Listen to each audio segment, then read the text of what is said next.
Hi friends, welcome back to ನಮ್ಮ Sachin YouTube channel. ಇವತ್ತಿನ recipe ಬಂದು ನಾನು ಮೂಲಂಗಿ ಬೇಳೆ ಸಾಂಬಾರು ಮಾಡೋದನ್ನು ಯಾವ ರೀತಿ ಅಂತ ಹೇಳ್ಕೊಡ್ತೀನಿ. ಯಾರೆಲ್ಲ ವಿಡಿಯೋ ನೋಡ್ತಾ ಇದ್ದೀರಾ ಲೈಕ್ ಮಾಡಿ, ಶೇರ್ ಮಾಡಿ, ಕಮೆಂಟ್ ಮಾಡಿ, ಸಬ್ಸ್ಕ್ರೈಬ್ ಆಗಿ, ಬೆಲ್ ಬಟನ್ ಕೂಡ ಕ್ಲಿಕ್ ಮಾಡಿ ಅಂತ ಹೇಳ್ತಾ ನೋಡಿ. ನಾನು ಈಗ ಬೇಳೆ ಬೇಯಿಸ್ಕೊತಾ ಇದ್ದೀನಿ. ಬೇಳೆ ಬೇಯಿಸಿ ಚೆನ್ನಾಗಿ 2 ವಿಷಲ್ ಬರ್ಸ್ಕೊಂಡಿದ್ದೆ. ಟೊಮೊಟೊ ಮತ್ತು ಬೇಳೆ 2 ಹಾಕಿ ನುಣ್ಣಗೆ ಬೇಯಿಸ್ಕೊಂಡು ನಾನು ಮೂಲಂಗಿನ ಎಲ್ಲ ಕ್ಲೀನಾಗಿ ಕಟ್ ಮಾಡಿ ಇಟ್ಕೊಂಡಿದ್ದೀನಿ. ಈ ಸೈಜ್ಗೆ ಕಟ್ ಮಾಡಿ ಇಟ್ಕೊಂಡು ಮೂಲಂಗಿನ ಇದಕ್ಕೆ ನಾನು ಸೇರಿಸ್ಕೊತಾ ಇದ್ದೀನಿ. ತುಂಬಾ ರುಚಿಯಾಗಿರುತ್ತೆ. ಈ ಟೈಮಲ್ಲಿ, ಕೋಲ್ಡ್ ಟೈಮಲ್ಲಿ ಮೂಲಂಗಿ ಸಾಂಬಾರು ತುಂಬ ಚೆನ್ನಾಗಾಗುತ್ತೆ. ಮಿಕ್ಕಿ ಟೈಮಲ್ಲಿ ಸ್ವಲ್ಪ ಅಷ್ಟಕ್ಕಷ್ಟೇ ಅಂತ ಅಂತಾರೆ. ಹಾಗಾಗಿ ಈ ಟೈಮಲ್ಲಿ ಮೂಲಂಗಿ ಸಾಂಬಾರು ರುಚಿಯಾಗಿರುತ್ತೆ. ಮಾಡಿ ನೋಡಿ, ಒಂದು ಸತಿ ಟ್ರೈ ಮಾಡಿ. ಬೇರೆ ಇನ್ನೇನಾದರೂ ಹಾಕಬೇಕಾ ಅಂತ ಹೇಳಿ, ನೀವೇ ಕಮೆಂಟ್ ಮೂಲಕ ಕಮೆಂಟ್ ತಿಳಿಸಿ ಅಂತ ಹೇಳ್ತಾ, ಇದಕ್ಕೆ ನಾನು ಈಗ 3 ರಿಂದ 4 ಟೇಬಲ್ ಸ್ಪೂನ್ ಖಾರದ ಪುಡಿ ಹಾಕೋತಾ ಇದ್ದೀನಿ. ಮನೇಲಿ ಮಾಡಿರ್ತಕ್ಕಂಥ ಸಾಂಬಾರು ಪುಡಿ ಹಾಕೋತಾ ಇದ್ದೀನಿ. ಈಗ ಇದು ಚೆನ್ನಾಗಿ ಬೇಯಬೇಕಾಗುತ್ತೆ. ಜೊತೆಲಿ ಬೇಳೆ ಜೊತೆನೇ ಬೇಯ್ತಾ ಇಲ್ಲಿ ನಾನಿದು ಕುಕ್ಕರಲ್ಲೇ ಮಾಡ್ಕೋತಾ ಇದ್ದೀನಿ. ನೋಡ್ತಾ ಇರ್ಬೋದು. ಅದಕ್ಕೆ ಸ್ವಲ್ಪ ಈಗ ರುಚಿಗೆ ತಕ್ಕಷ್ಟು ಉಪ್ಪನ್ನು ಸೇರಿಸ್ಕೊತಾ ಇದ್ದೀನಿ. ಮೂಲಂಗಿ ಬೇಳೆ ಸಾಂಬಾರು ತುಂಬಾ ರುಚಿಯಾಗಿರುತ್ತೆ. ಈಗ ಕುದಿ ಬರ್ತಾ ಇದೆ, ನೋಡ್ತಾ ಇರ್ಬೋದು. ಇದೊಂದು ಸ್ವಲ್ಪ ಚೆನ್ನಾಗಿ ಬೇಯಲಿ ಅಂತ ನಾನು ತಿರುಗಿಸಿ ಹಾಗಾಗಿ ಇಡ್ತಾ ಇದ್ದೀನಿ. 3/4% ಬೆಂದಿದೆ, ಇನ್ನೊಂದು ಸ್ವಲ್ಪ ಬೇಯಬೇಕಾಗಿದೆ. ಅದಕ್ಕೆ ನೋಡಿ, ಈಗ ಕರೆಕ್ಟಾಗಿ ಹದವಾಗಿ ಬೆಂದಿದೆ. ನೋಡ್ತಾ ಇರ್ಬೋದು ಮೂಲಂಗಿ ಯಾವ ರೀತಿ ಕಾಣ್ತಾ ಇದೆ ಅಂತ. ಈಗ ಬೆಂದಿದೆ ಅಂತ ನೋಡಿ. ಇಷ್ಟು ಗಟ್ಟಿ ಇದ್ದರೆ ಸಾಕು ಅಂತ ಸಾಂಬಾರು ನಾನು ಮಾಡಿಟ್ಕೊಂಡೆ. ಆಮೇಲೆ ಇದಕ್ಕೆ ಒಗ್ಗರಣೆ ಹಾಕೋಬೇಕಾಗುತ್ತೆ. ಇವಾಗ ನಾನು ಮುದ್ದೆ ಇಟ್ಟಿದ್ದೆ. ಮುದ್ದೆ ಕೂಡ ರೆಡಿ ಆಗ್ತಿದೆ. ಈ ಕಡೆ ಬೇಯ್ದಿತ್ತು. ಮುದ್ದೆ ಕೋಲಲ್ಲಿ ತೊಗೊಂಡು ನೋಡಿ ಈ ಥರ ನಾದಬೇಕಾಗುತ್ತೆ. ಚೆನ್ನಾಗಿ ನಾದಿ ಮುದ್ದೆ ಮಾಡಿದ್ರೆ ತುಂಬ ರುಚಿಯಾಗಿರುತ್ತೆ. ಮುದ್ದೆ ಕೂಡ ಸಾಫ್ಟಾಗಿರುತ್ತೆ. ಕೈಗೂ ಅಂಟ್ದಂಗೆ ಮುದ್ದೆ ಚೆನ್ನಾಗಿ ಬರುತ್ತೆ. ನೋಡ್ತಾ ಇರ್ಬೋದು. ಬಿಸಿ ಇದ್ದಾಗಲೇ ಮುದ್ದೆನ ಕಟ್ಟಿ ಇಟ್ಕೋಬೇಕು. ಬಿಸಿ ಬಿಸಿ ಮೂಲಂಗಿ ಸಾಂಬಾರು ಜೊತೆ ಮುದ್ದೆ ಸೂಪರಾಗಿರುತ್ತೆ. ನೀವು ಮುದ್ದೆ ಮಾಡ್ತೀರಾ? ಈ ರೀತಿ ಮುದ್ದೆ ಮಾಡಿ ನೋಡಿ ಅಂತ ಹೇಳ್ತಾ, ನಾನು ಇದನ್ನು ಮತ್ತೆ ನಾದ್ಕೋತಾ ಇದ್ದೀನಿ.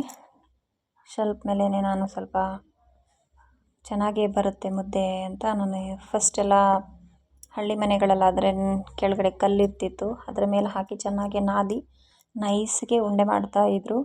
ಇಲ್ಲಿ ಏನು ಕಲ್ಲಿರಲ್ಲ, ಟೈಲ್ಸ್ ಮನೆಗಳಿರೋದ್ರಿಂದ ನಾನು ಸಜ್ಜ ಮೇಲೇ ಇದನ್ನು ಇದು ಮಾಡ್ತಾ ಇದ್ದೀನಿ. ನೋಡ್ತಾ ಇರ್ಬೋದು. ಸಾಫ್ಟಾಗಿ ಗುಂಡಕ್ಕೆ ಬರಬೇಕು ಅಂತಂದರೆ ಈ ರೀತಿ ಮುದ್ದೆ ಮಾಡ್ಕೋಬೇಕಾಗತ್ತೆ. ನನಗೆ ಈಗ ಮಾಡಿನೇ ಅಭ್ಯಾಸ ಆಗಿಬಿಟ್ಟಿದೆ. ಹಾಗಾಗಿ ನೋಡಿ, ಈ ಥರ ಸ್ವಲ್ಪ ನೀರಲ್ಲಿ ಹೆಚ್ಚಿಬಿಟ್ಟು ಮಾಡಿಕೊಂಡ್ರೆ ಆಯಿತು.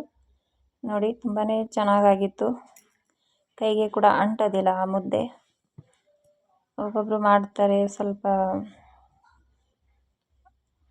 ಗೊತ್ತಾಗಲ್ಲ, ಅದಕ್ಕೆ ಹಾಗೆ ಆ ರೀತಿ ಎಲ್ಲ ಆಗುತ್ತೆ. ಈ ರೀತಿ ಒಂದು ಸತಿ ಟ್ರೈ ಮಾಡಿ ನೋಡಿ. ನಾವು ನೀರು ಇಟ್ಬಿಟ್ಟು ನೀರಿಗೆ ಸ್ವಲ್ಪ ಹಸಿಟ್ಟು ಹಾಕ್ಬಿಟ್ಟು ಚೆನ್ನಾಗೆ ತಿರುಗಿಸಿ ಇಟ್ಟು ಸ್ವಲ್ಪ ಹೊತ್ತು ಆದಮೇಲೆ ಹಸಿಟ್ಟನ್ನ ಹಾಕಿ, ಹಸಿಟ್ಟು ಹಾಕಿದ ತಕ್ಷಣವೇ ಒಬ್ಬೊಬ್ಬರು ಮುದ್ದೆ ಕೋಲು ಹಾಕಿ ತಿರುಗಿಸ್ಬಿಡ್ತಾರೆ. ಆ ಥರ ಮಾಡಬಾರ್ದು. ಚೆನ್ನಾಗಿ ಹಬೆಲೆ ಬೇಯಬೇಕಾಗುತ್ತೆ ಮುದ್ದೆ. ಹಸಿಟ್ಟು ಒಳಗಡೆ ಬೆಂದಮೇಲೆ ನಾವು ಕೋಲು ತೊಗೊಂಡು ಆಮೇಲೆ ನಾದಬೇಕಾಗುತ್ತೆ. ಅಷ್ಟಾಯಿತು. 3 ಜನಕ್ಕಂತ 3 ಮುದ್ದೆ ಅಷ್ಟೇ ಮಾಡ್ಕೊಳ್ಳೋದು. ಹಿಂಗೆ 3 ಮುದ್ದೆ ಕೂಡ ನಾನು ಕಟ್ಟಿದ್ದಾಯಿತು. ವಿಡಿಯೋನ ವಾಚ್ ಮಾಡಿ, ಸಪೋರ್ಟ್ ಮಾಡಿ ಅಂತ ಹೇಳ್ತಾ ನೋಡಿ, ಈ ಥರ ಮಾಡ್ತಾ ಇದ್ದೀನಿ ನಾನು.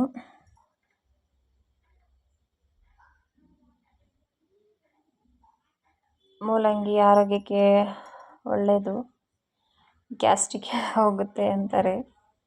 ನೋಡ್ತಾ ಇರ್ಬೋದು. ಈಗ ಮುದ್ದೆ ರೆಡಿ ಆಯಿತು. ಮುದ್ದೆ ರೆಡಿ ಆದ ನಂತರ ನಾನು ಈ ಕಡೆ ಬಾಣಲಿಲಿ ಎಣ್ಣೆ ಹಾಕೋತಾ ಇದ್ದೀನಿ. ಎಣ್ಣೆ ಕಾದಿದ ನಂತರ ನಾನು ಇದಕ್ಕೆ ಸ್ವಲ್ಪ ಮೂಲಂಗಿ ಸಾಂಬಾರಿಗೆ ನೆಂಚ್ಕೊಳ್ಳೋಕೆ ಏನಾದರೂ ಬೇಕು ಅಂತ ಅಂದರು. ಹಾಗೆ ನಾನು ಬೋಟಿ ಇತ್ತು, ಅದು ಎಣ್ಣೆಗೆ ಹಾಕ್ಕೊಂಡು ತೆಕ್ಕೋತಾ ಇದ್ದೀನಿ ನೆಂಚ್ಕೊಳ್ಳೋಕ್ಕೆ. ಎಣ್ಣೆಗೆ ಹಾಕಿ ರೋಸ್ಟ್ ಮಾಡಿ ಇಟ್ಕೊಂಡಾತೀನಿ.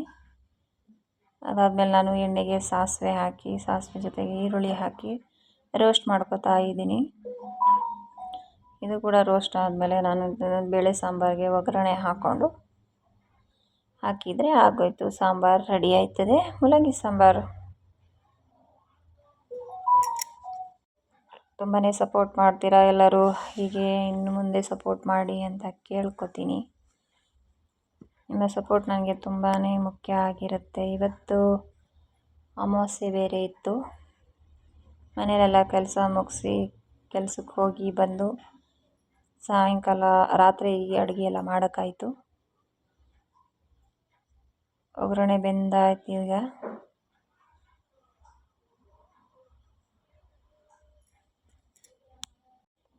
ಮೂಲಂಗಿ ಕೂಡ ಊರಿಂದಾನೇ ತಂದಿದ್ದೆ ನಾನು ತಂದು 5 ದಿನ ಆಯಿತು. ಮೂಲಂಗಿ ಫ್ರಿಜ್ಜಲ್ಲಿ ಇಟ್ಟಿದ್ದಕ್ಕೆ ಸ್ವಲ್ಪ ಇದಾಗಿತ್ತು, ಆದರೂ ರುಚಿಯಾಗಿತ್ತು. ಸಾಂಬಾರು ತುಂಬಾ ಚೆನ್ನಾಗಿ ಬಂದಿತ್ತು.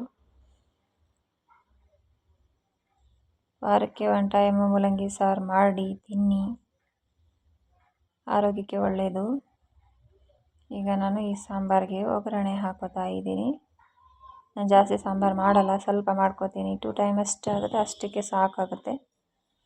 ಇವಾಗ ನಾನು ಒಗ್ಗರಣೆ ಹಾಕ್ಕೊಂಡು ಸಾರಿಗೆ ಸ್ವಲ್ಪ ಮಿಕ್ಸ್ ಕೊಟ್ಕೊಳ್ಳೋಣ.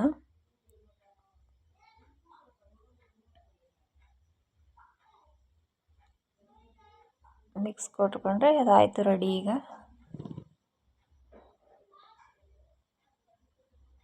ತುಂಬ ಚೆನ್ನಾಗಿ ಬಂದಿತ್ತು. ನನ್ನ ಮಗ ಮುದ್ದೆ ಮತ್ತು ಅನ್ನ 2 ತಿಂದ ಇವತ್ತು, ನಮ್ಮ ಸಾಂಬಾರು ಚೆನ್ನಾಗಿದೆ ಅಂತ. ಅಷ್ಟು ಚೆನ್ನಾಗಾಗಿತ್ತು. ಈಗ ಮುದ್ದೆನೂ ರೆಡಿ ಆಯಿತು, ನೋಡ್ತಾ ಇರ್ಬೋದು ನೀವು. ನಾನೀಗ ನಮ್ಮ ಯಜಮಾನ್ರಿಗೆ ಬಡಿಸ್ಕೊಡ್ತಾ ಇದ್ದೀನಿ, ನೋಡ್ತಾ ಇರ್ಬೋದು. ಮುದ್ದೆ ನೋಡಿ, ಆ ಸಾಂಬಾರಿಗೂ ಆ ಮುದ್ದೆಗೂ ತುಂಬ ಚೆನ್ನಾಗಿತ್ತು. ಹಾಗೆ ನೆಂಚ್ಕೊಳ್ಳೋಕ್ಕೆ ಪೋಟಿ ಸೈಡ್ಗೆ ಸ್ನ್ಯಾಕ್ಸ್ಗೆ, ಮತ್ತು ಅದಕ್ಕೆ 1 ಪೀಸ್ ಉಪ್ಪಿನಕಾಯಿ ರೆಡಿ ಆಯಿತು ನೋಡಿ. ಇವತ್ತಿನ ಡಿನ್ನರ್ ರೆಡಿ, ಮೂಲಂಗಿ ಬೇಳೆ ಸಾಂಬಾರು, ಅನ್ನ, ಮುದ್ದೆ. ಕಮೆಂಟ್ ಮಾಡಿ ಹೇಗಿತ್ತು ಅಂತ, ಲೈಕ್ ಮಾಡಿ, ಶೇರ್ ಮಾಡಿ, ನಿಮ್ಮ ಫ್ಯಾಮಿಲಿ ಫ್ರೆಂಡ್ಸ್ಗೆಲ್ಲ ಶೇರ್ ಮಾಡಿ. ಸಬ್ಸ್ಕ್ರೈಬ್ ಆಗೋದಕ್ಕೆ ಹೇಳಿ, ನನ್ನ ಚಾನಲ್ನ ವಾಚ್ ಮಾಡಿ, ಬೆಲ್ ಬಟನ್ ಕ್ಲಿಕ್ ಮಾಡಿ ಅಂತ ಹೇಳ್ತಾ ಈ ವಿಡಿಯೋನ ಇಲ್ಲಿಗೆ ಮುಗಿಸ್ತಾ ಇದ್ದೀವಿ. ಬನ್ನಿ ಎಲ್ಲರೂ ಊಟ ಮಾಡುವ ಅಂತ ಹೇಳ್ತಾ ಮುಗಿಸ್ತಿದ್ದೀನಿ. Okay, thank you for watching. Bye, good night.